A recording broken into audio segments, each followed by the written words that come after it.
Assalamualaikum, hörmətli podpisçiklər. Bugün 22-ci iyul 2026-cı il. Bugün sizlərə Ürgənc Paxtagardan bir baş Angus Paroda öküzçə köpbələmiz.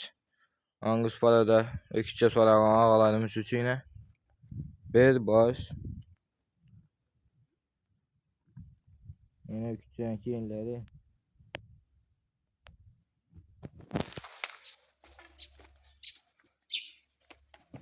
Oynatdırma acını. Öküzçəmizin yeyib içərib səntli kəsər sağlığına qarantiya verəmiz.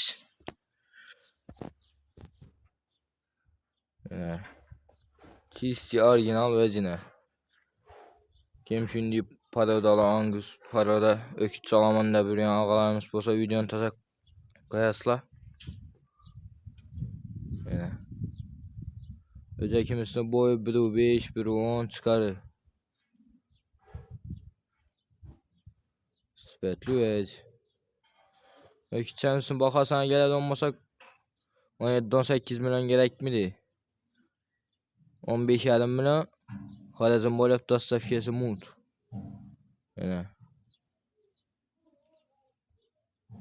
Öküzçəmiz kimi yaksa telefon tipçələr əslə. Telefon nömrəmiz 77'lik 115 48 38. Mənzilimiz Başlayt Bütçəmizdir. Ürgənc Paxtagar 9'un axırı. Görüb olar əslə öcəkni. Şu bilən videomuz tamam. Sağ olun, aman olun. Bizden güzel devam etinlər. Sizlərə yükün sifətli, keyifli özlərini göstərib başda devam etəmiz. Arzan bu cetni ve yine.